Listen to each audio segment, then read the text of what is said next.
Welcome, dear listeners, to another session with Michael in Germany. We have today on this beautiful Saturday, Sabbath day, February the 26th of February, 2022. Michael, I'm back from a long trip. Last week, I was actually in California, and the very, very little niche of California called Lake Tahoe, which is actually almost in Nevada. And now I've come back to work again. So I was working in California for a week, and then on the road for several days each way. And yeah, it was a very interesting time of year to leave Minnesota and go to California, because it's actually, kind of the end of the winter here, and the roads aren't so friendly. So I actually had to really hightail it on the way home, which is not what I wanted, but I had no choice. And it went well, actually. It went very well. I had a good time, and the only problem was, when I got back, I was pretty tired and pretty shot. But I've recovered now, and Michael has a new session for us today, session 11 on the Kennedy assassination, I believe. Michael, welcome. Yeah, hello, Brett. Hello, dear listeners. Yes, it's not only Kennedy, but of course, it's the bigger approach of what does the Bible tell about conspiracies. But Brett is absolutely correct, spot on, that it's about Kennedy, because I think that's the most prominent. Oh, yeah, it's kind of the mother of all conspiracy, isn't it? Here, and also in maybe terms the of most history and how they dealt with all of the issues and what they had to do in the open to show the world, you don't mess with us because we run the world, kind of thing.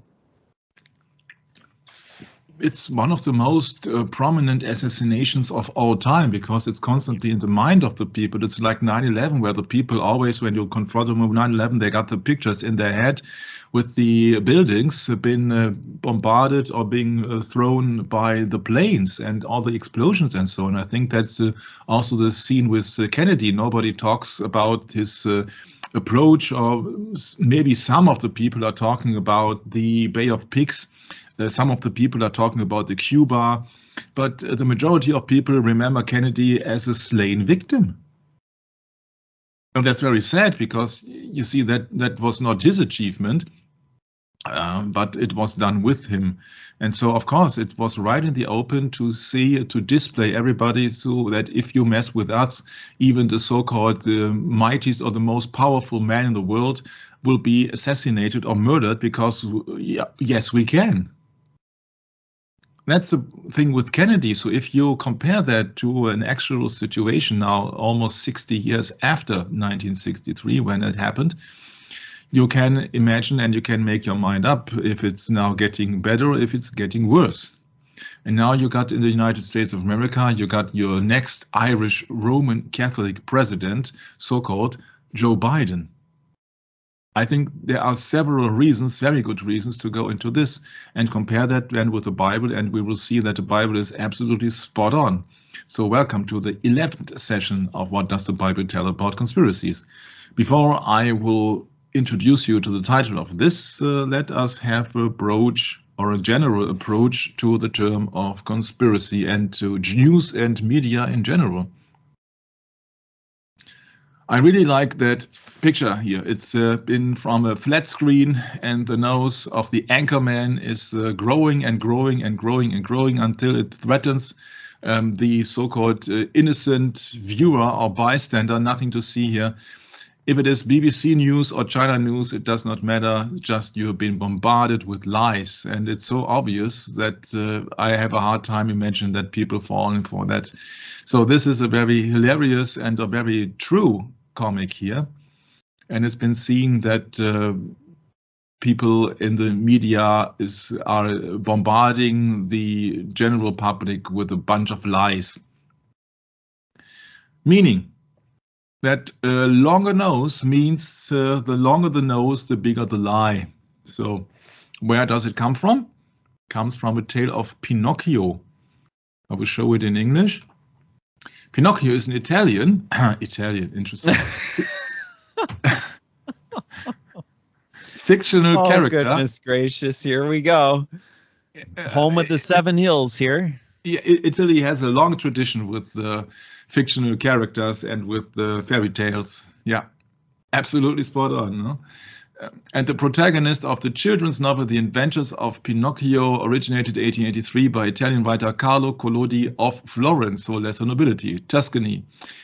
Pinocchio was carved by a woodcarver named Geppetto in a Tuscan village. He was created as a wooden puppet, but he dreams of becoming a real boy. He is notably characterized for his frequent tendency to lie, which causes his nose to grow. There you see the similarity in that very picture here. Huh? Okay. Pinocchio is a cultural icon. Yes, and in this society, liars are very high regarded.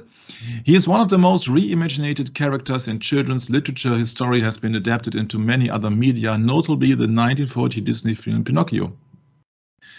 Yeah, so that you see, the bigger the lie, the nose is getting bigger too.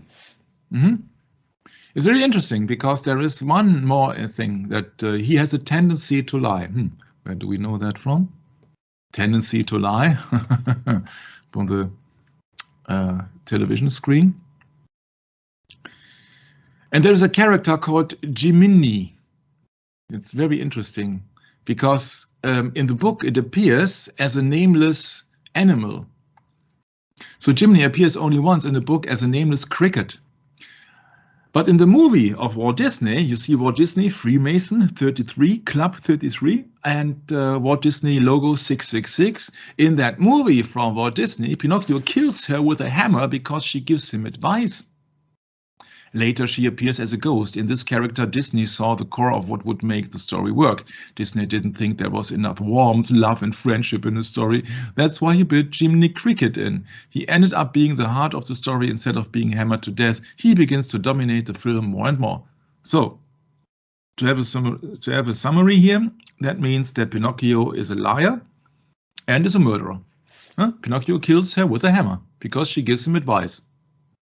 Yeah, so he knows it all. Yeah, he does not need any advice. Okay. It reminds me of John 8:42 bread.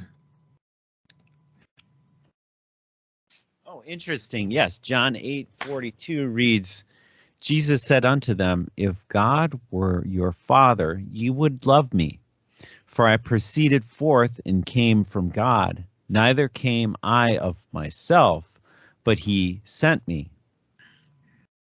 Why do ye not understand my speech, even because ye cannot hear my word? Ye are of your father the devil, and the lusts of your father ye will do. He was a murderer from the beginning, and abode not in the truth, because there is no truth in him. When he speaketh a lie, he speaketh of his own, for he is a liar and the father of it. And because I tell you the truth, ye believe me not. Yeah, of course he's speaking about the devil. Your father, the devil. So, and the devil is what? The devil is a liar and the father of it. Oh, hard time here. And a murderer from the beginning. So the devil is a murderer and a liar. And the father of lies. And now you compare that. Now you compare that back to Pinocchio. Pinocchio is a liar and a murderer. So Pinocchio is one other example or symbol of Satan.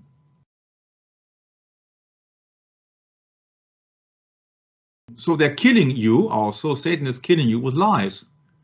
Making the wrong decision, for example, a very, very, very actual thing in 2022, I think. So Satan is a murderer and a liar.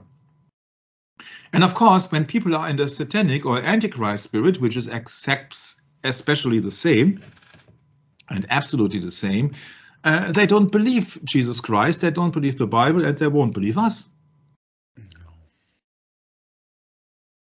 So that is a general introduction in this series. Now we're coming to the JFK things. Before I present you the title of this session, 11. I will get into some general things that now you see that from time to time some information will be published, and people are then awaiting the news to happen. They're awaiting any interesting information, and they will be disappointed because it's always gibberish, always unuseful information, very uninteresting things. It's just yellow press, Oswald, it's always Oswald, and it has nothing to do with the real thing which is going on behind the scene or behind the curtain now. So you don't have to wait for any news to come out of the mass media, because they will lie to you. They are being paid to lie to you. You see that when we are talking about the mass media is being controlled by papal decrees. Papal decrees, Miranda Prosus is the first one, and the second one is Inter Mirifica. Now you look at the publishing date of Inter Mirifica. It's the 4th of December. So it's absolutely 12 days, is just 12 days after Kennedy was assassinated. It was finished right before, of course, otherwise you could not have published it. So Inter Mirifica tells you it's a papal decree on the teaching of the church. Inter Mirifica is about decree on the media of social communications. It is not only limited to television or cinema, it's also telephone, it's telefax, it's telex, and nowadays it's tablet, it's laptop, it's smartphone, it's everywhere. Everything is social communications, social media. Media! From Media Persia, the priests, the priestly tribe, Inter Mirifica, promulgated by His Holiness Pope Paul VI on December the 4th, 1963. That is that very Pope that JFK approached in July on that very year. Among the wonderful technological discoveries which men of talent, etc. have made with God's help, the Church welcomes and promotes with special interest those which have a most direct relation to man's mind, which have uncovered new avenues of communication, most readily news, views and teachings of every sort. The most important of these inventions are those media which, such as the press, movies, radio, television, and the like, can, of their very nature, reach and influence not only individuals, but the very masses and the whole of human society, so thus can rightly be called the media of social communication. The Church Michael. The Church recognizes that these media, if properly utilized, can be of great service to mankind, since they greatly contribute to man's entertainment, to entertain and to spoil people mentally, and instructions as well to the spread and support of the kingdom of God. Which God they are talking about? You see that God, the word God, has no copyright. Satan has been described in the Bible as the God of this world, so-called God. The Church recognizes too that man can employ these media contrary to the plan of the Creator and to their own loss. Indeed, the Church experiences maternal grief at the harm all too often done to society by their evil use. Hence, the Sacred Synod, attentive to that watchful concern manifested by the Supreme Pontiff and bishops in a matter of such great importance, judges it to be a duty to treat of the principal questions linked with the media of social communication. It trusts, moreover, that the teaching and regulation it thus set forth will serve to promote not only the eternal welfare of Christians, but also the progress of all mankind. The Catholic Church, since it was founded by Christ our Lord, we know that is a blatant lie. To be a salvation to all men, and this is obliged to preach the gospel, considers it one of its duties to announce the good news of salvation also with the help of the media of social communication and to instruct men in their proper use. And now comes the valid sentence. It is therefore an inherent right of the Church to have at its disposal and to employ any of these media insofar as they are necessary or useful to the instruction of Christians, they mean Roman Catholics here, by the way, and its efforts for the welfare of souls. So they have the inherent right to have all the media to their disposal. That means they control the media. Yeah, the father of lies. And this has not been set up, the Catholic Church had not been set up and founded by Christ our Lord. Yeah, that is the apostolical succession.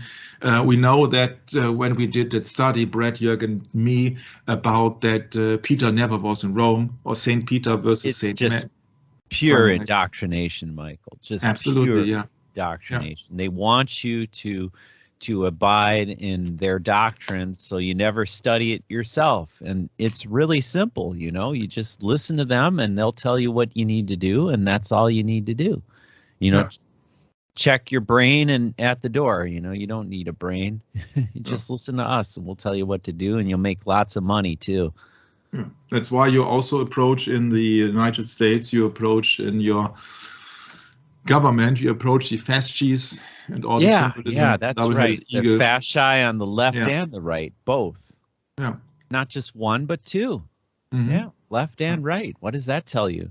Mm-hmm. Yeah, so that means that we cannot rely on any pictures, media, broadcasts, or movies when it comes down to JFK. We have to use our common sense, and we have to use the Bible. And we will use that extensively in the later sessions. So after that, I have some more valuable information. 2 biographies look at the life of Rosemary Kennedy, sister of JFK, who was left disabled after a lobotomy by her father, of course. Yeah, so that also her father, which is the same father of John F. Kennedy, of course, he was responsible for ordering that lobotomy operation to the sister, which left her in a desolate state. It's really a mess when you go into the family. It's really a mess. So finally, I can reveal the title of that. If you have, of course, you know the title because you know the description of the video. It's Superman Kennedy.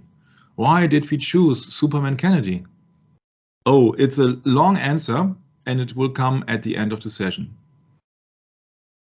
JFK made many speeches. One of the most prominent maybe is his moon speech at the Rice Stadium. Mm-hmm. He says, quote, "We chose to go to the moon. We chose to go to the moon in this decade and do the other things, not because they are easy, but because they are hard." You know, that's all we need to know. He says, we chose to go to the moon in the beginning of the 1960s. Officially, they succeeded in July 1969. So they made it officially in this decade. Or in that decade, from the viewpoint of today. Yeah. So he's talking about many things. So one question arises, Brad, is that man a scientist? No, he's a politician. He's a politician. How can he know that the United States will be able to send man on the moon mission? He doesn't. Okay. So what's he doing here? He's telling fairy tales. Sure. Yeah, that's a good way to put it. Yeah, he's just a smiley. He's just a sunny boy. He's just the one who has to sell everything. He's just a car seller here. Oh yeah, that new car that will get you from Boston to Chicago in no time, and you will feel absolutely fine in it, and everybody will, etc. So this is just he's selling the people. Look what else he's selling you. Yeah, he says, we choose to go to the moon in this decade and to do other things. What other things? Yeah, that's the next thing. I don't know what he's meaning with that. Yeah, so that he has no idea of anything. He has studied politics, and he has written a book about England in the Second World War. That's about it. So he's just one person who is out in the open, selling people or talking people and getting the information out that they want to go to the moon. But he's not a scientist, he's not educated in that field. So he has to rely on his experts and scientists. Science is the new religion. So the new religion or the new faith or the new belief is that USA is able to send a man on the moon. And if we have listened closely to our sessions of Science is the New Religion, I think it was session 75 to 79 somewhere, when it is about the moon hoax or whacking the moon doggy, you know that it's absolutely impossible to send anybody on the surface of the moon. There are many, many, many things which absolutely cannot be done with the state of science nowadays. And they tell us that they went to the moon in 1969. Yeah, when your car had most of it all carburetors, not a catalytic converter, has a big truck engine in it, but no skilled technique or so, no sophisticated circuits, no home computers, no handies, no mobile phones. Yeah, but you see that it's just setting the people there what they want to hear, because he wants to be elected again. He wants to be successful. You see, he is one. He has to rely on his experts. So he doesn't know what he's talking about. Obviously, nobody can talk about that subject who is not in the field of research. So here's meeting Mr. John F. Kennedy as President of the United States. That's why he was on board on the Air Force One, United States of America, you see in the background here. He's meeting the very famous German rocket engineer Wernher von Braun. Wernher von Braun has a colorful past because he also wanted to, he achieved to produce the V2 Vengeance 2 rockets who hit Amsterdam and London during the Second World War, the first ballistic missile who went to outer space and has a far more travel ability than any other rocket at that time, and was the basis of all the American inventions of scientific missiles in the 50s and 60s. So the entire, or almost the entire development came from the Operation Paperclip, where the captured German scientists were flown over to the United States. And one of the most prominent was Wernher von Braun. Yeah, that's a picture in his very young age. So he was obsessed from his tutors, Hermann Obert and many other people, to build a rocket and to send somebody on the moon. I think that during our Science is the New Religion series, I also viewed a spot of a clip of Women on the Moon from the director Fritz Lang, and that movie from 1929, if I remember correctly, influenced the young Wernher von Braun. Wernher von Braun means Werner of the family of Braun, so lesser nobility.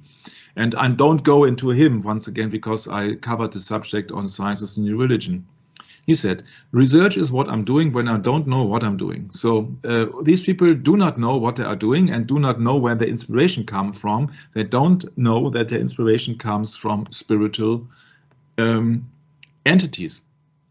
But that's not our point. My point is that when he claims he can send a man on the moon, and you have to listen then to the Science is the New Religion series, where we have covered the fact that it is absolutely impossible to do so. And also, he was writing a book, I think it was 15 years ago, that he says that the rocket has to be gigantic in size and had trouble with fuel capacity, and so they cannot make it to send somebody on the moon and then to get him back.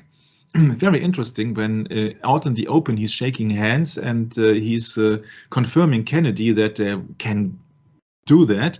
And on the other hand, he's got Psalms 19:1 on his gravestone. So what's Psalms 91? To the chief musician, a psalm of David, the heavens declare the glory of God, and the firmament showeth his handiwork, Michael. Yeah. So he's relying to God. We do not know who's ordered to put it on his gravestone, if he was doing it by himself or some other guy, but I think it's very out of the ordinary, out of common that a scientist puts a Bible verse on his gravestone. So you can make up your mind if it is possible that somebody has, on the one hand, is putting a lie out, and on the other hand, he's believing in God. So then, according to this, he lived 65 years, Michael. Yes. He died of cancer, and one of the last thing he did was warning the people of lies to come from extraterrestrial threats and all the things. But there are other I wonder why he died at 65. I doubt it was because of cancer. Yeah, you see that if you got a conflict in yourself because you're doing things where you know that it's absolutely untrue, then I think it's just very common that you will have illness in some way. Oh, yeah, like what do you call this? A cognitive dissonance. So this, Yeah, yeah, yeah. yeah, But it's that's just an true. estimation. You see that's just basic psychology here. I do not know that. I cannot know this. You see that I only see that it's Psalms 19:1 is here covered on his gravestone, and that is very interesting when it comes down to somebody who was supposed to be successful in putting somebody on the moon. But that's not the part of the session. I It's agree. about I mean, it is interesting in the sense that the Bible says that the heavens declare the glory of God. It's not us that declare it. His creation declares it. yeah, and I'm not in line with Pope Francis, who says that evolution is absolutely fine and in accordance with the Bible. Yeah. Yeah. It's one or the other. Yeah, you see that if you put a quote of the Bible on your gravestone, on your grave, then it absolutely necessarily means that you're not following evolution but creation. Yes. So, and the creationist says that there are waters above the firmament, and so many things contradicting that it's possible to send somebody on the moon.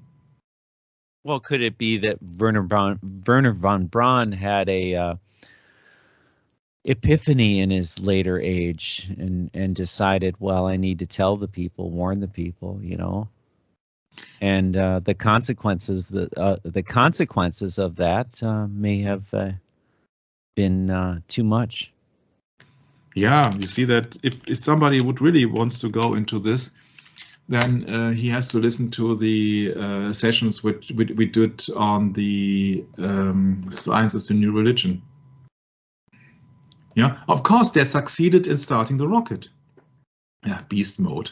Saturn 5, so Satan 5. Yeah, Satan's victory. Yeah, in fooling the people that the only thing you see is a starting rocket. You don't see any man in that compartment here. You don't see any moon landing. You only see a starting rocket. So that's it. It's a bigger scale of something that usually people here did in the past when it came down to New Year's Eve. So this is the broader scale here. Oh, this is a combined thrust of so many pounds and so, but it's just a rocket. It's not a spaceship at this moment. Yeah. So they are fooling you. It's just Hollywood. It is only Hollywood. And people, of course, I can imagine, people are very proud of that in the United States because, oh, when this fantastic rocket is going up, then it's coming down USA, and everyone says, yeah, we were the first nation who sent a man on the moon. Yeah, sorry, but you did not send any man anywhere. Yeah. If you send anybody anywhere, then it is in space, but not on the moon.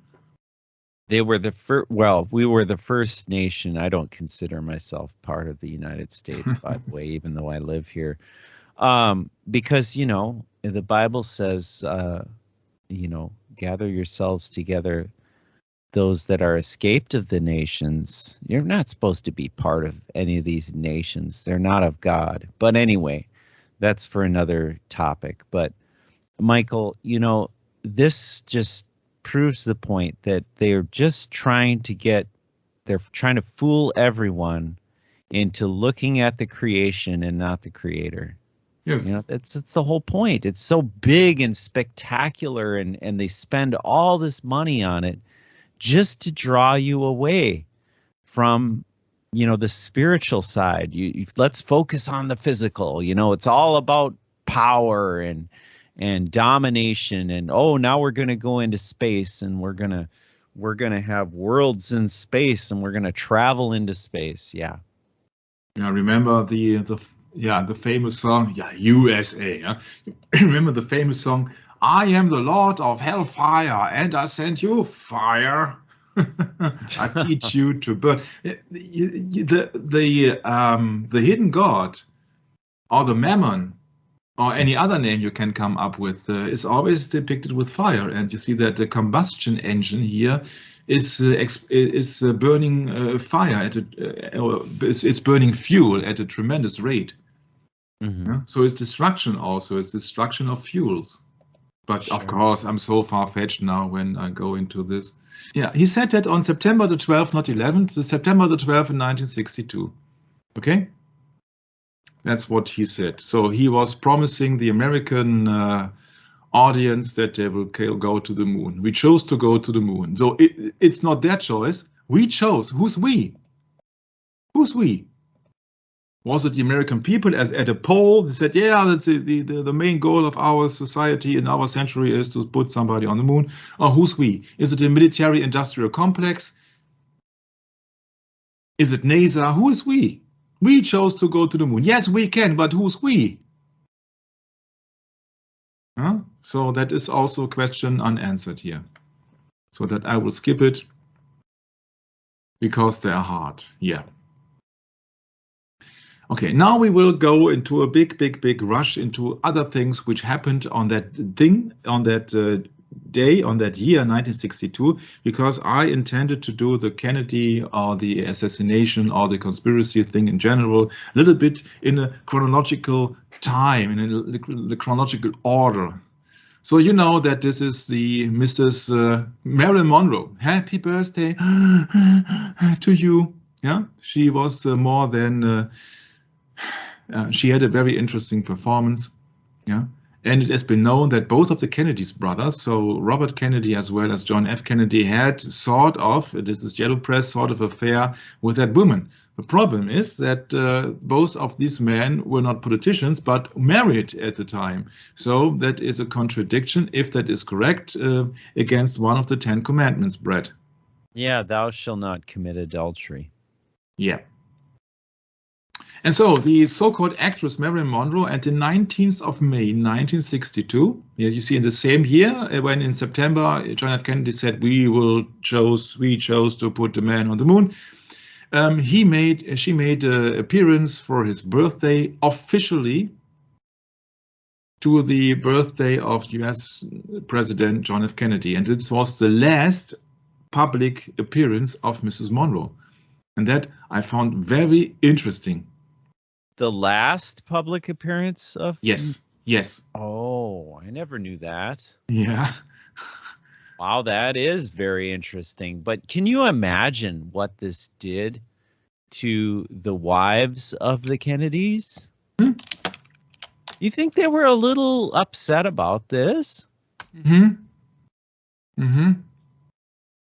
Yeah, and she appeared in a see-through dress. Yeah. And then she was happy birthday. Yeah, you know that, all the stuff. Yeah.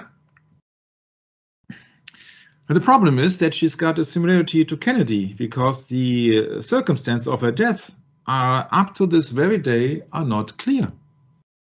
That puts her in line with a famous German prostitute called Rosemarie Nitribit, whose death until this very day is unsolved. She was very famous for riding in an open Mercedes-Benz convertible, and she had ties to very high-ranking politicians and industrial businessmen in Germany in the 1950s. So there are many cases unsolved until this very day. So she made that appearance, happy birthday, for JFK on the 19th of May. And on the 4th of August, 77 days after, she was found dead in her bed in Los Angeles on the 4th of 1962, the 4th of August. So many people say that Marilyn Monroe wanted to be the first lady. Therefore, she wanted to put pressure on JFK. And you see that we don't know what's what. But it's clear that always these very prominent people have a strange death at a very young age. She was, I think it was 36, I think she was. Then it's very suspicious because, of course, Mr. Kennedy also had a very early death, 1926 to 1962. She was 36 in that age. So, happy birthday, Mr. President. Happy Birthday, Mr. President is a song sung by actress and singer Marilyn Monroe on May 19, 1962 for President John F. Kennedy at a celebration on his 45th birthday, 10 days before the actual date. Monroe sang the traditional Happy Birthday lyrics in a sultry, intimate voice with Mr. President inserted as Kennedy's name. She continued the song with a snippet from the classic song Thanks for the Memory, for which she had written new lyrics specifically aimed at Kennedy. The performance was the one of her last major public appearances before her death less than 3 months later on August 4th, 1962. First Lady Jacqueline Kennedy, who rarely attended Democratic Party events, spent the day at the Loudon Hunt Horse Show with her children, John and Caroline. You see that John F. Kennedy was a married husband and then was confronted with Marilyn Monroe, most likely because she wanted to, to set the stage for her and Mr. President. President Kennedy's birthday celebration was held at the 3rd Madison Square Garden, and more than 15,000 people attended, including numerous celebrities. The event was a fundraising gala for the Democratic Party. Monroe's dress was made of sheer and flesh-colored marquisette fabric with 2,500 shimmering rhinestones sewn into it. The dress was so tight-fitting that Monroe had difficulty putting it on. She wore nothing under it. It was designed by Jean Louis. Monroe was accompanied to the event by a publicist, Patricia Newcomb, and a former father-in-law, Isidore Miller, with whom she had remained very close. Peter Lawford, and Peter Lawford is not anybody, because Peter Lawford is also related to the Kennedy family. He was a member of the Red Pack and the brother-in-law of President John F. Kennedy and Senators Robert Kennedy and Edward Kennedy. So he was a brother-in-law to Kennedy, and he promoted Mrs. Marilyn Monroe on that very occasion. Peter Lawford was at the event that night to introduce Monroe. He made a play on the actress' reputation for tardiness by giving her a number of introductions throughout the night, after which she did not appear on stage. When Monroe finally appeared in the spotlight, Lawford introduced her as the late Marilyn Monroe. Monroe peeled off her white ermine fur coat, revealing the dress, and the audience gasped. And that's why I asked my brother Brad Norman some time ago what it meant if somebody has been described as the late lady. That means, yes, that she's dead. Yeah. But they were meaning in the sense that she's notoriously late for the event. But you see, that can also be double talk. Yes, it is double speak. Yes. Yeah, double speak, because that was one of her last public appearances, and she never went into a public appearance, to my knowledge, then again. And 3 months later, she was dead. And I think that if somebody would have prophesied that, in 3 years, in this year, that Marilyn Monroe would die at the age of 36, I don't know if that is very highly likely, but it's a very strange coincidence that 3 months later, she was being found dead in bed. And now, on the German page, there is the same event covered, but I found another thing. Let's hear the happy birthday YouTube, He joked about her tardiness with the words late Marilyn Monroe, took off her white cape jacket made of mink fur, and they left the stage. Monroe began to sing a birthday song with passages from Happy Birthday, etc., etc. At the end of her performance, a large birthday cake was transported into the hall. Meanwhile, President Kennedy made his way to the stage and responded with, "I can retire from politics now that Happy Birthday has been sung to me in such a sweet, digestible way," unquote. If you understand that in the way that I understand it, Brett, it means that now if it would come out that he's got an official affair with Marilyn Monroe, he can quit politics because he's been selling the people that he is the all-charming, all-true, all honest president with a wife and several children. Right. So I don't know if that is a joke. I think that it's also kind of doublespeak. admission. It's a kind Yeah. of admission is what it is. Yeah. Yeah, that's my point. Yeah, that's the big alarm bell, that the house is on fire, actually. Right. Right. Exactly. Because Marilyn Monroe also told one of her best friends that she wanted to become First Lady. I don't think that Kennedy would did. So she did. Yeah, I don't think that Kennedy would have the public in his favor if he would have married Marilyn Monroe and then left his wife desolate and all the children without their actual mother. But you know what, Michael? The apple doesn't fall far from the tree. What about Kennedy's dad? What did he do? Yeah, Kennedy was notorious as somebody who was a ladies' man. So there you go. Yeah. It wasn't just John that had the problem. Robert had it too. Yeah, sure. And we know that Marilyn Monroe also had a certificate of identity from the Department of Defense because she was doing war promotion in Korea up there in 1950. So I don't know. You see that if she got an affair with Robert Kennedy and John F. Kennedy, which is most likely, then that does mean that she is one of the people who knows many secrets. Yeah, you know, that pillow talk. Yeah. So that at that moment when she's approaching in that, it almost seems like a setup stage to insult Kennedy. Yeah, to set Kennedy under pressure.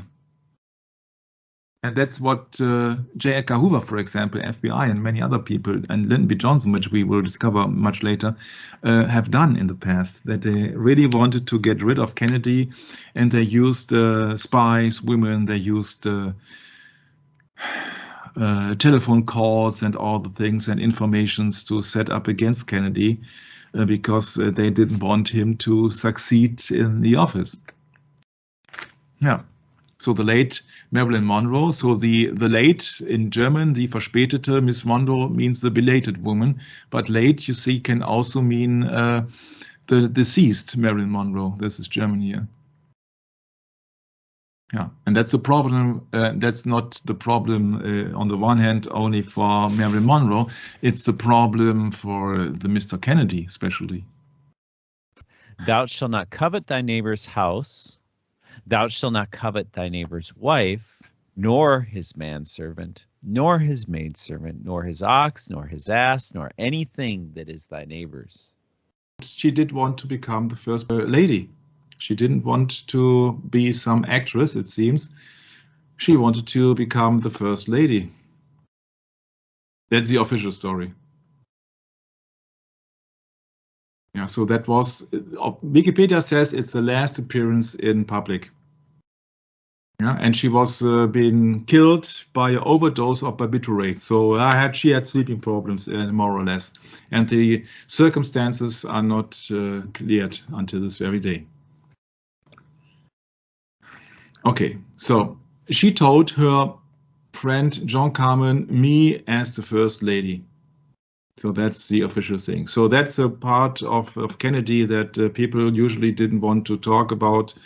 It's just that he was notorious, untrue, unfaithful, and like his father, he wanted to have many, many women around. And of course, if you are the president of the United States, you get almost every woman you want, especially when you are looking that young and handsome and sunny boyish like Mr. John F. Kennedy. Okay. That was an intermediate thing. We're speaking about 1962. So 1 month after Mrs. Monroe died, he made the famous speech about we chose to go to the moon because it is hard.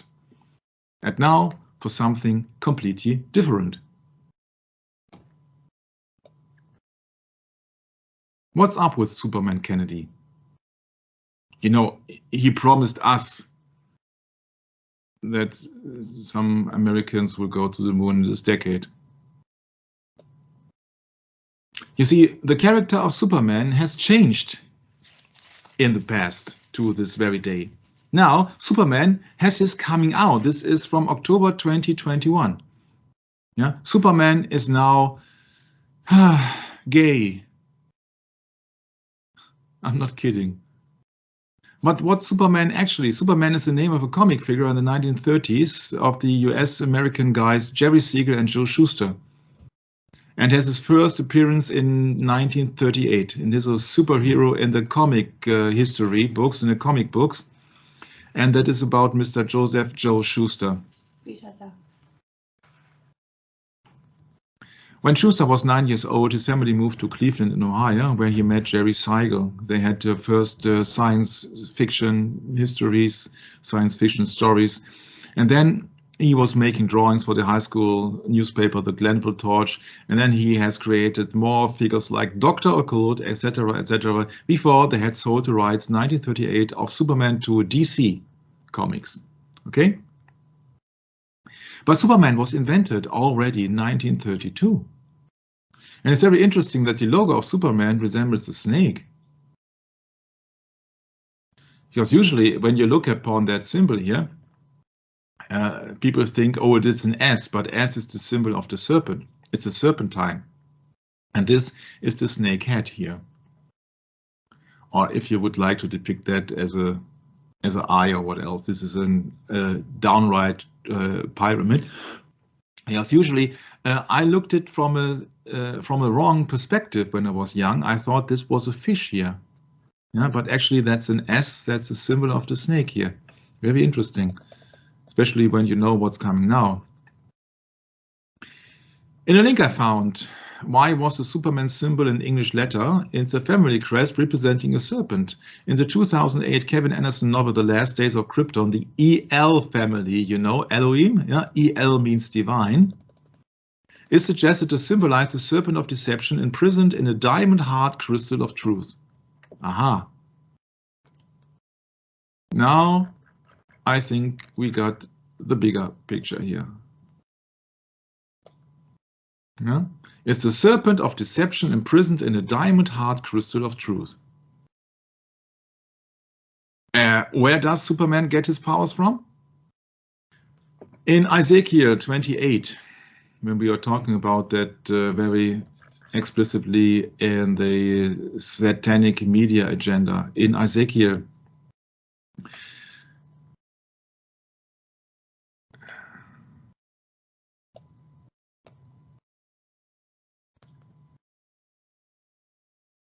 it speaks about Lucifer being in the Garden of Eden. Every precious stone was thy covering. And then you also got the diamond very prominently mentioned. Maybe you also remember the Rihanna song, Diamond in the Sky. And this is also a reminiscence. That's an attribute of Satan in the skies, or Lucifer in the skies. Yeah, so the diamond, everything which is of precious stones, can also mean that it's a resemblance of these Lucifer, Satan, devil profession. Because now there comes the big one. I hope that Brad is now carefully looking up the script, because I think that is absolutely unknown to many people, which was also unknown to me. The creation of Superman. Siegel and Schuster created a bold, telepathic villain bent on dominating the world as the title character in the short story The Reign of the Superman, published in 1933 fanzine Science Fiction 3. The story was not successful and the character was not used again. The Reign of Superman. So usually Superman was an anti-hero or a villain, a threat. And it was not a success. And it was not a success. They had to twist it around to make it successful, Michael. Ah, it's getting even worse. Yes. Because you see, that is a telepathic, so it's something to do with spiritual, a villain who wants to dominate the world. And if that is not Satan, then I don't know what is. Right. Yeah, he's above man. He's Superman. He is supreme. You can also exchange the words here with the reign of the supreme, or of the supreme being, because he's supreme. He can fly. Superman can fly, can he? Or we can do it much more obviously. Yeah. If you type in Superman and you type in pictures, then you see Superman flying. He's got a cape, doesn't he? Yep, sure does. Compare that, please, to Superman.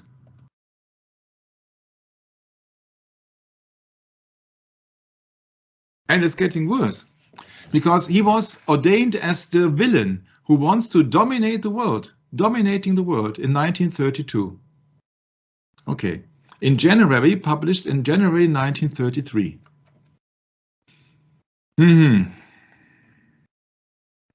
The story is that a mad scientist, oh, isn't that very interesting subject in 2022, Brett? A chemist even, yeah. Yeah, named Professor Ernest Smelly randomly chooses regularly dressed vagrant Bill Dunn from a bread line and recruits him to participate in an experiment in exchange for a real meal and a new suit. When Smalley's experimental potion grants Dunn telepathic powers, so spiritual things or sorcery, witchcraft, the man becomes intoxicated by his power. I will. Yeah. Yeah? I will. And seeks to rule the world. So that is Satan. This superpowered man uses these abilities for evil, yeah, only to discover that the potion's effects are temporary. Having killed the evil Smalley who had intended to kill Dunn and give himself the same powers, Dunn was left unable to use his knowledge to recreate the secret formula. Oh, that's a secret formula in a secret society. As the story ends, Dunn's powers wear off and he realized he will be returning to the bread line to be a forgotten man once more. If that is not the case when somebody is seduced by the powers of darkness or by Satan's spirits or by evil spirits, I don't know what is. The dog returns to its vomit, Michael. Yeah, but it's getting really worse, because now it's really interesting. I hope, at least. This is a comic here. It's the issue of 168. I see you, Superman. Surrender. You can't escape the Defender. It's Superman. Interesting, because when we approached the Kennedy age, Superman was a household name in the comic strips. When the comic strip received international distribution, or let's put it this way, when Superman first appeared, Superman's alter ego Clark Kent worked for the Daily Star newspaper, Star, of course, Angel, named by Schuster after the Toronto Daily Star, his old employer in Toronto. Schuster said he modeled the cityscape of Superman's home city, Metropolis, you know, the bishop's seat. You know that famous movie, Metropolis? And you know that Metropolis, Brad knows it as well as me, that is a seat of a bishop. Correct. It's not just a regular bishop either. This is a hierarchy of the Roman Catholic Church. Yeah. So Metropolis. This maybe is my favorite line at the moment here. That Metropolis is really not. It's been not discussed here. Metropolis Church. A metropolis religious jurisdiction or metropolitan archdiocese is an episcopal see whose bishop is the metropolitan bishop of an ecclesiastical province. Metropolises historically have been important cities in their provinces. Yeah? It's an archbishop seat. And maybe my favorite line is here, and it's getting even worse. When the comic strip received international distribution, or success, the company permanently changed the name to the Daily Planet. Aha. Interesting. The Daily Planet. He's got a ring on the planet. The Daily Planet means Saturn. Saturn means Satan. Means the Lord of the Rings. So Superman, once again, is working for Satan. It's working for the Daily Planet. As we know that the Earth is not a planet because it's not a wandering star, we know that it has something else to do. And this is a a ring around the center of that globe. So it can only be a resemblance to Saturn. And then it is a lot of the rings. And Saturn in the occult is a synonym for Satan. That's it. It's like the same on the $1 bill. In God we trust. Yeah, okay. In which God? God's no copyright. The God of this world is Satan. 2 Corinthians 4, Brett. But if our gospel be hid, it is hid to them that are lost, in whom the God of this world hath blinded the minds of them which believe not, lest the light of the glorious gospel of Christ, who is the image of God, should shine unto them. Yeah, and it's also the same as John 8:44, when it is the father of lies, and therefore they don't believe Jesus Christ. And so that you see this is a confirmation here, 2 Corinthians 4, that when Satan blinds the minds of the people, they do not believe the gospel of Christ.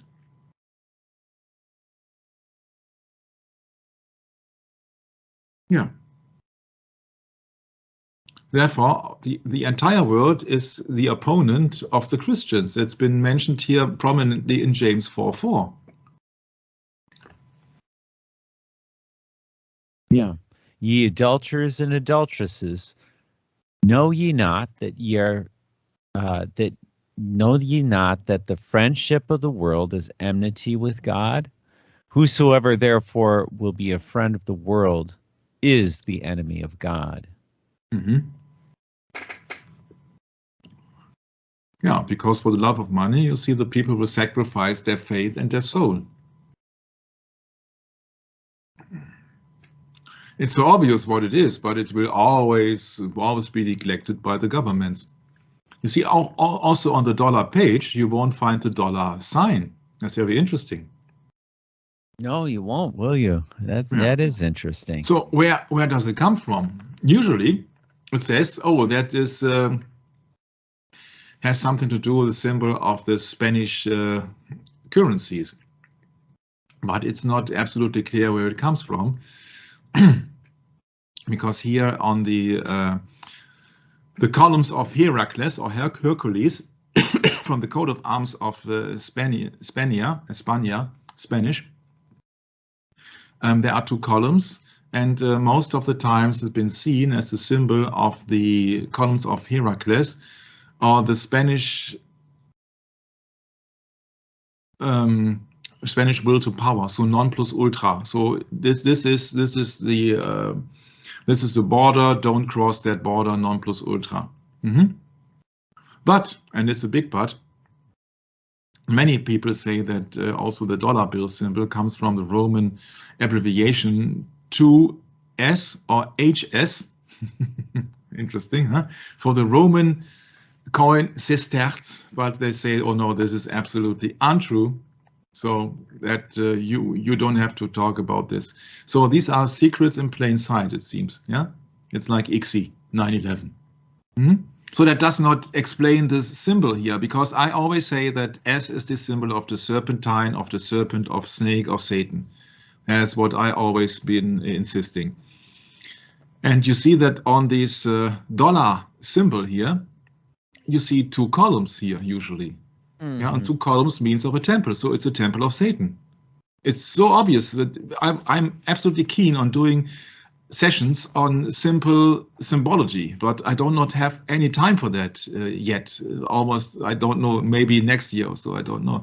So you see also the two columns in every temple, or be it the Freemasons or who else. Yeah, also that's the case for the Solomon's Temple, Herod's Temple, and Twin Towers. It's always two columns symbolize a temple.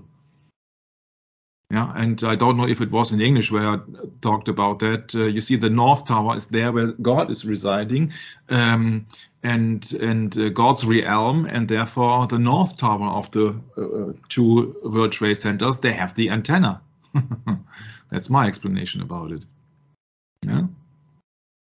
And so 9/11 is about a ritual, and 9/11 means also 1 Kings 9:11. And would you care to read it, Brett? Sure. 9/11. I will do that. Remember, please, it's a World Trade Center. Nobody asks why the World Trade Center has been built in a separate north and a separate south tower. And here you got one example of an explanation. Please, Brett. 1 Kings chapter 9, verse 10 and 11.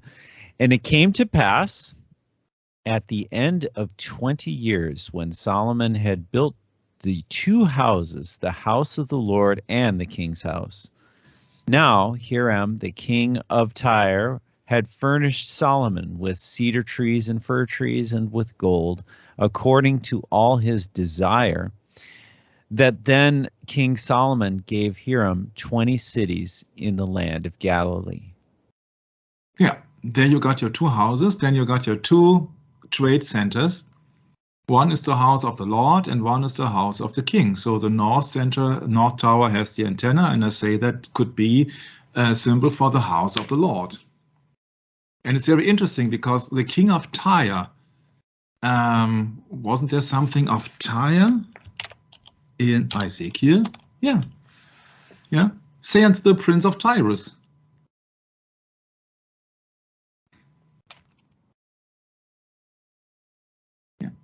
Take up a lamentation upon the king of Tyrus. Yeah, and the spirit behind the king of Tyrus is Lucifer. Lucifer dash Satan, who was been in Eden and the garden of God. Mm-hmm. Yeah, there you got your combination, or you got your relation to the 9/11 events, ICSI 9/11.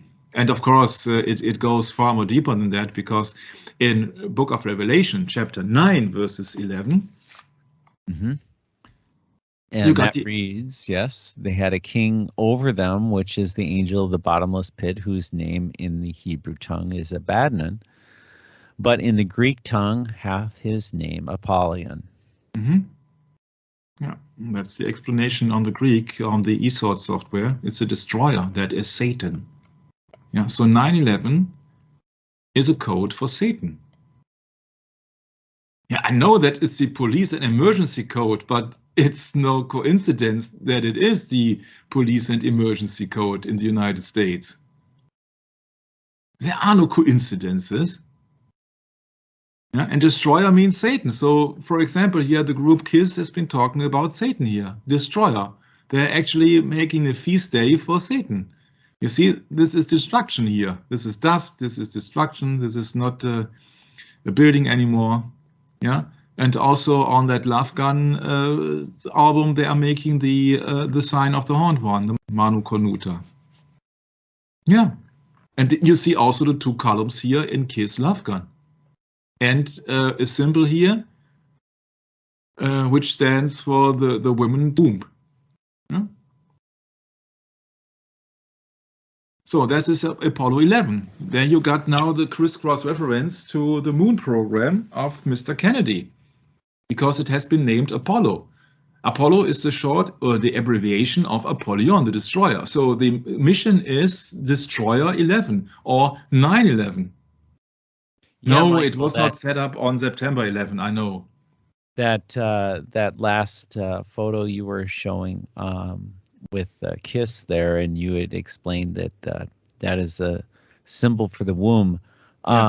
Wasn't it the word matrix has something to do with the womb as well? Yeah. And it's always interesting that in the Roman Catholic Church, you usually have the entrance in this shape. Yes. Mm-hmm. Right. Yeah. Arches. Yeah. Yeah. Mm-hmm. Yeah. So Apollo 11, of course, 11, because also it's a Freemason thing. Most of the astronauts, I don't know if all, but many of the astronauts are Freemasons, and it's a Freemasonry setup because the United States were created by Freemasons.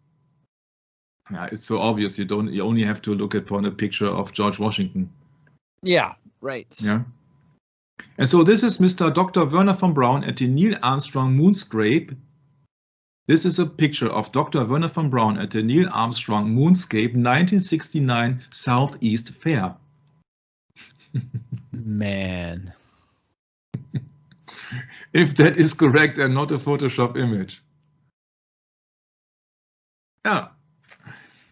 And it's getting worse. Yeah. Of course, this is Saturn 5. This means Satan, and 5 is the greeting of the Horned One, or the Roman numerals 5.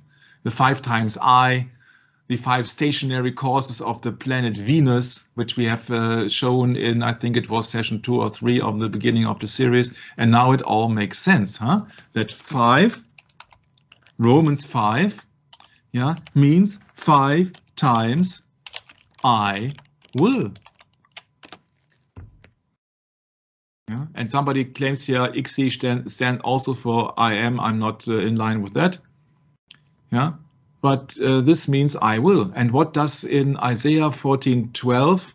It was Isaiah 14:12. Let's look it up.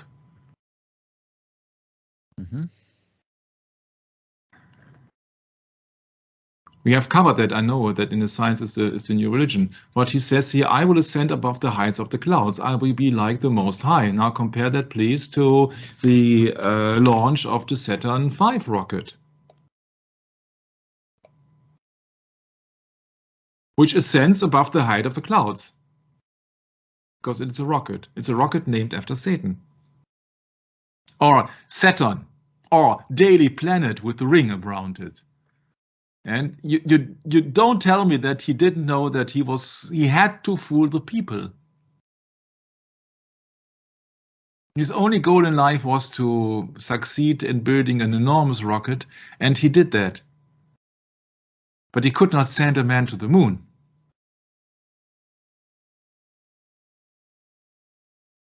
Yeah. Yeah. So don't let them fool you into believing that John Kennedy knew something about space trips or science. He was just a politician. He was just 45 years old, and he has studied politics, etc. He was so busy with many things, and don't come up with telling me that he studied science and everything else, that he absolutely knew what he was talking about. He should have said that to the general public, because I have also found out, of course, it was more than obvious, that he was not the one who was writing his speeches. So they were written for him. He's more or less like an actor. It was not his speech. Yeah, he gave a speech, but it was not his speech. So there are many, many powerful people behind that who are writing speeches and who are writing and deciding what you tell whom and when. Now you see John F. Kennedy in an open vehicle, usually, with together with Werner von Braun, the responsible manager of the NASA, National Aeronautics and Space.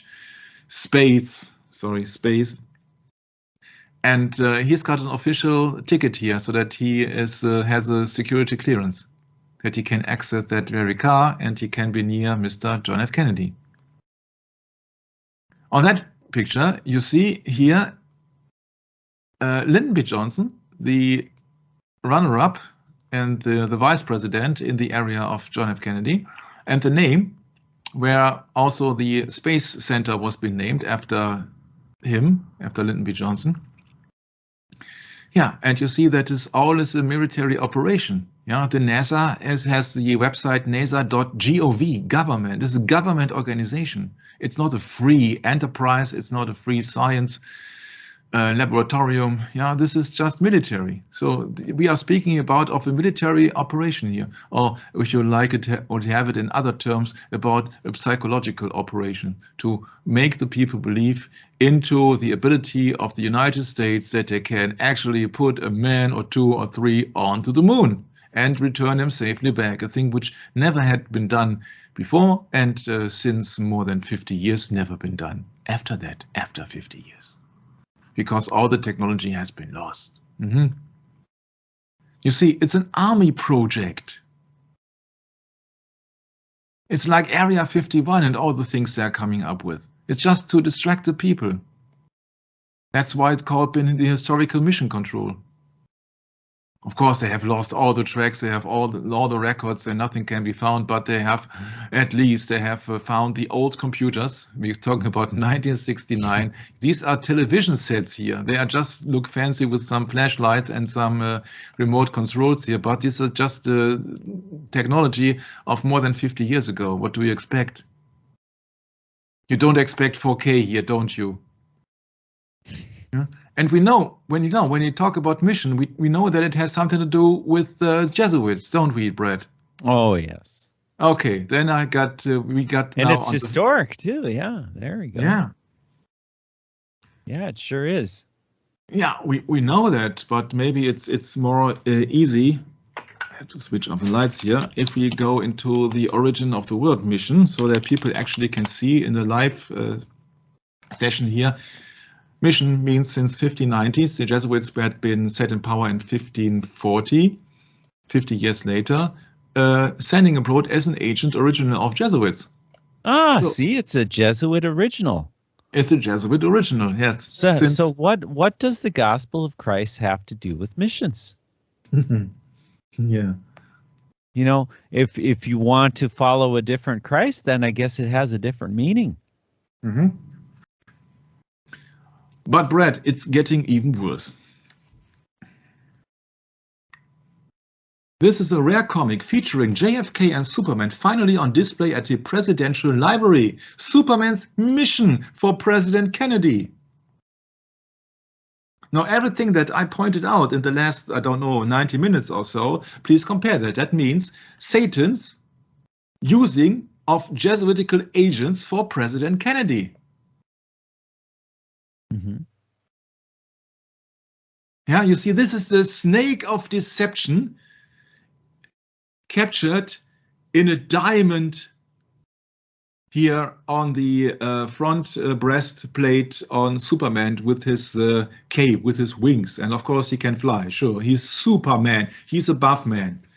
Yeah, he's, if you like to say so, he's one of the spirits coming down and trying to help people to get enlightened or what else. In 1963, so in the very day where he was assassinated, President Kennedy enlisted Superman as part of an ambitious fitness campaign. Now, for the first time, original art from the rare comic titled Superman's Mission for President Kennedy is on view at the JFK Library in Boston. As it happened, though, its pages almost didn't make it onto the walls. Mission, we know it's originally of Jesuits, meaning an organized effort for the spread of religion or for the enlightenment of a community. So Superman is coming down from a far distant planet of the EL family of the gods, yeah, to enlightened, that's it, yeah, the community. But actually we know that the origin is a villain who wants to dominate the world, don't we? Yes. Right. So he's got here a secret mission, yeah, officially for President Kennedy. This is an official comic, guys. I'm not making it up. I have not painted that. I cannot do that. I've got not these abilities. But it's getting even worse. Because you see that mission control is the same mission sending out Jesuitical agents when it comes down to the National Aerospace Agency or administration. Yeah, so it's all Jesuitical. Also, the mission control is absolutely Jesuitical. It's all Jesuitical here. It's all Jesuitical, guys. It's all baloney. It's Jesuitical science. It's science, so-called. It's a new religion.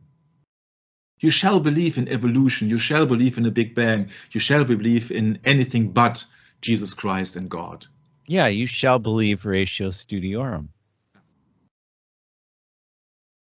So there are no coincidences. That's all you get in this system. You don't get anything about, what the real truth behind the Bible is, do you know? You have to work for that on your own, and no one's going to help you with that. Yeah. That's the sad truth of it, Michael, and no one helps you. There are no coincidences. You see that when Alfred E. Smith, as the first Catholic, was running for president, and I think it was 1928, yeah, you have here a comic from Mad, Alfred E. Neumann for president. Yeah, do you think that they came up with Alfred E. Neumann out of a sudden by coincidence?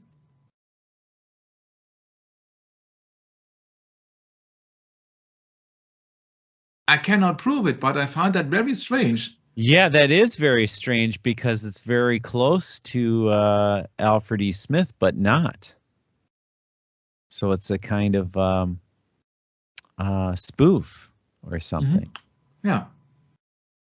Yeah, Alfred nominated for president, but you see that president was Kennedy, and Kennedy had the mission from Superman. She had the support of Satan or the Jesuits in 1960. This comic came out in 1963, and he's been depicted here without color. Without color means dead. Oh, there's no life in it, but he depicted here in the Capitol. You see, the Capitol is the veneration of the Roman god of Jupiter. Yeah, that's funny. You were hovering your cursor over the image, Michael, and it almost looked like a cross on your cursor there. Yeah, you see the temple of Jupiter Optimus Maximus, protector of the city, in the Capitolian Hill in ancient Rome. Of course, that's also the name of the building in Washington, D.C., where the Congress means. But the more earlier meaning is the temple of Jupiter Optimus Maximus, protector of the city.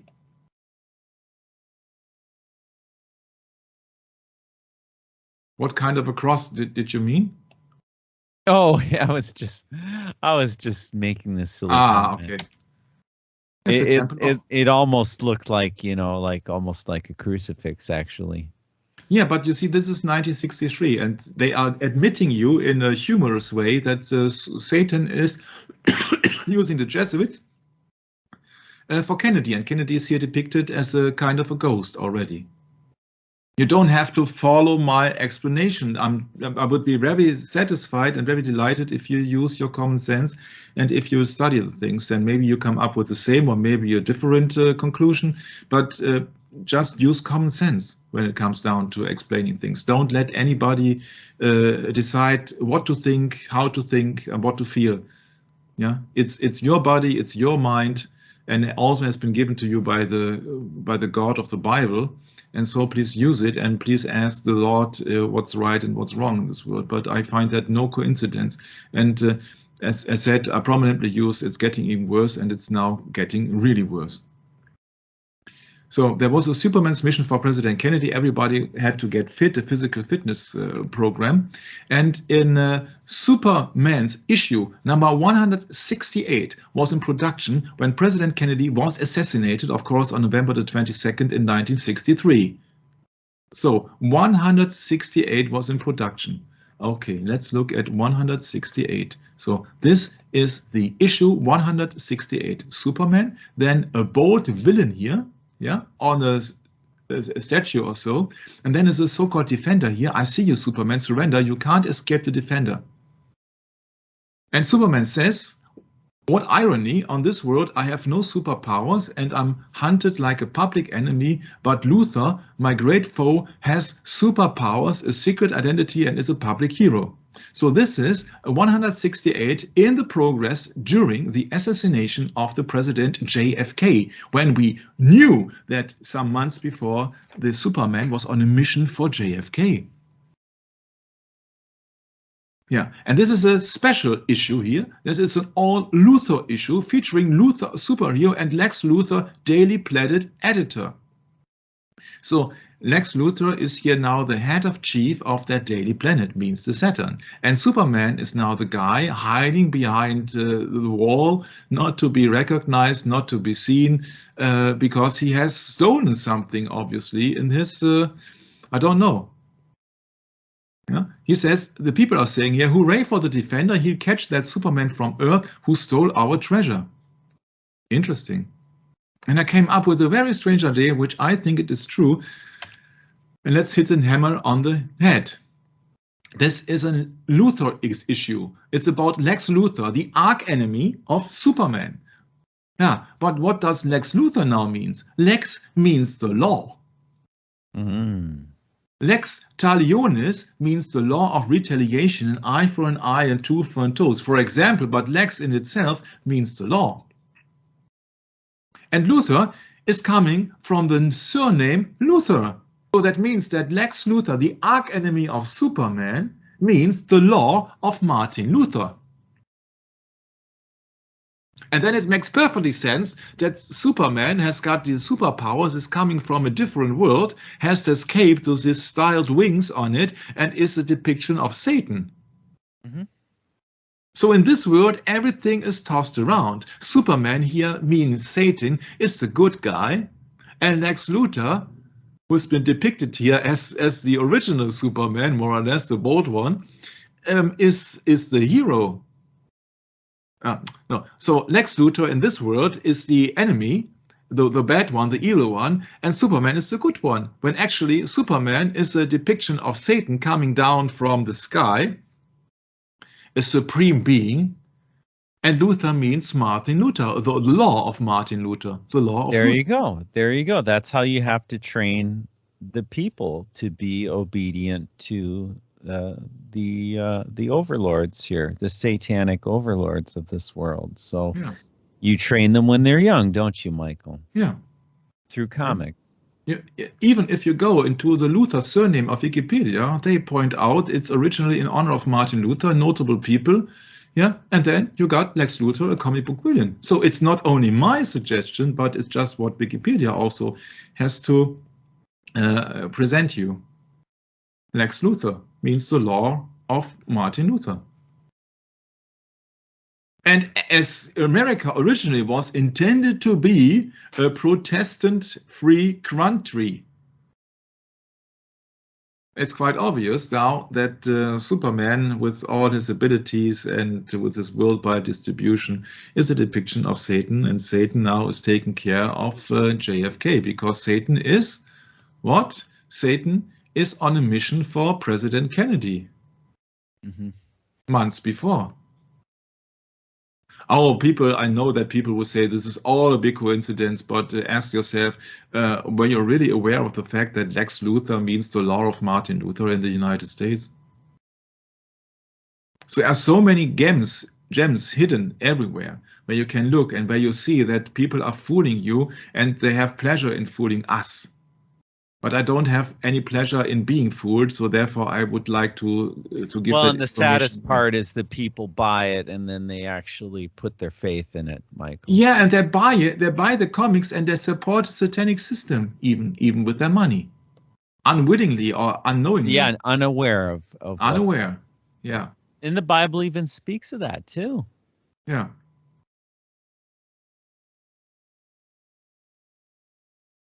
So the Bible's told us everything in advance, Michael. Yeah, sure. Yeah, you see, these are all the comics here, and it's JFK comics everywhere. So that we as people should ask ourselves, well, why is it that we believe it? Why is it? It's because we've been trained to believe it. Everything that we rely on in this life, our money, our position in social instances in the church and in the state, both rely on our participation in these types of things. We've been thoroughly indoctrinated through things that have nothing to do with the Bible. Do they, Mike? Mm-hmm. Yeah, this project has been cancelled due to the brutal killing in Dallas, because usually it was meant to be for the for one earlier print of that comic. So they have not issued that because of the killing. Oh, this is in German, is it? Yeah. Yeah, I found that in German. Oh, interesting. And it's not in English, is it? I really don't know. I have not looked it up if it was in English too. But it does not matter, because you see that it's just been telling you here that the comic here, Superman's Mission for President Kennedy, I can retranslate it into English. Thank you. No problem. It was in DC Comics magazine 170, published shortly after Kennedy's death.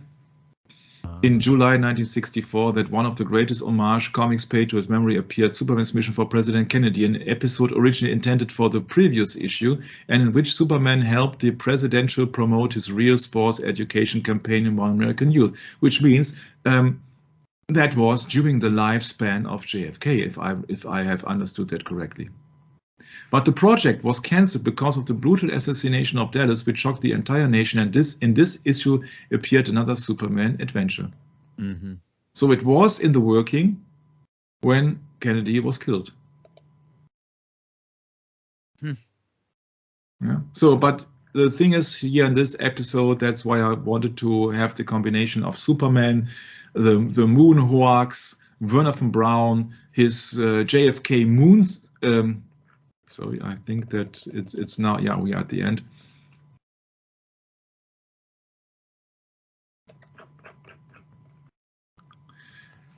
Yeah, so I wanted to combine everything here with the moon hoax, with the JFK's moon speech, with the Lex Luthor, with Superman's mission, that you see there are no coincidences. Everything has been set up before. And if you really think that something happens on accident or by accident, you really have to look upon the Inter Mirifica once again, when the church or the Pope explicitly is telling you that they have the inherent right to own all the media. This includes print. This includes comics. This includes radio broadcast, television, cinemas, smartphones, etc. All. Which means that all the media will get through censorship before it will be published. So that means that we have to be very, very, very careful when we go into the real history of the American president, John F. Kennedy, because I think that the things that were presented today are not presented in the usual JFK documentaries. So then, thank you very much for having me, and I'm handing it over to my beloved brother Brad to close it down. Thank you, Michael. Very interesting to look into this, because there's just everything stands in the way of, you know, getting right down to the nitty-gritty of actually studying the origins, the etymology, the history, and you know, of course, most of that history is simply wiped away because, you know, that's not a position of power. Actually, Christ is a position of what can we say? It's a fundamental position, and that, of course, is something that is under attack at the current time. And yeah, thank you, Michael, for bringing this to our attention. I'm looking forward to getting deeper into the assassination and also the elements that have been, well, what can we say? Hidden along with the rest of it for all of these years. What are we going to unearth? It's impossible for me to comment on that. We just simply will continue, and we hope to see you next time, God willing. Maranatha.